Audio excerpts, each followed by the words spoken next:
Alright everyone, thanks for watching. I have another video I'll be uploading later this weekend, but before I did that, I thought I'd talk about the fact that we're only about 45 days away from Joe Biden theoretically being sworn in as president on January 20th. Yes, I'm still saying theoretically because I 100% believe that Trump and his cohorts will find a way to stay in power. As I said before, never underestimate the ability of an evil man to get what he wants. And Trump is as evil as they come. In case you haven't heard, several associates of Trump, including Michael Flynn and Roger Stone, among others, have recently encouraged Trump to declare martial law. Even Trump's own nominee to become a senior Pentagon official, a gentleman named Scott O'Grady, has called Trump's election loss to Joe Biden a coup attempt, and also shared tweets that suggest Trump should declare martial law. In the state of Pennsylvania, where I live, the state's GOP leaders have just sent a letter to Congress in which they urge Congress to reject Pennsylvania's election results. This letter came just a day after Trump's legal team, led by Rudy Giuliani, accused them in a tweet of covering up for Democratic crimes and misleading the president. Giuliani said he was ashamed of them for letting America down. And this demonstrates how afraid much of the GOP is of Trump. Of the 249 Republicans in the House and Senate,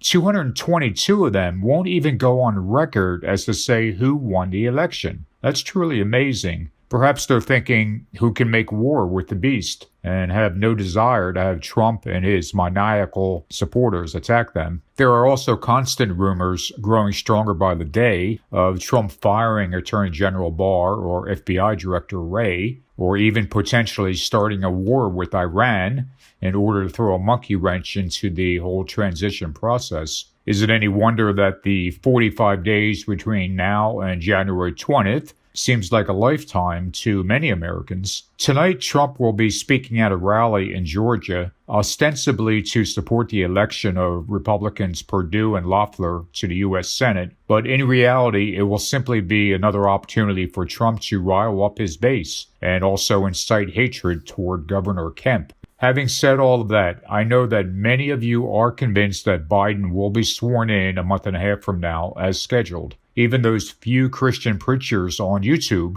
who do believe that Trump is the Antichrist talk about him leaving office in a few weeks, only to resurface in 2024. I have a word of caution for you, however. Even if you do not agree with me that Trump will remain in power, please don't use your belief as an excuse to rule Trump out as being the Antichrist. It's important to remember that even in the scenario of him leaving the White House, he still would perfectly match the biblical description of the Antichrist, and he still would remain an extremely powerful figure throughout the world, especially in America. And he will also still have a staggering number of pro-Trump political appointees entrenched in essential government positions, all who have an undying loyalty to Donald J. Trump. I'm convinced he's staying in the White House and that Biden will not be sworn in. But if you do believe otherwise, please don't forget that the Bible has not changed its description of the Antichrist and that Donald J. Trump has not changed the type of man he is. Trump is still a perfect match for the Antichrist, and that's not going to change. So that's all for today. I'll be back with another video later this weekend, and thanks again for watching.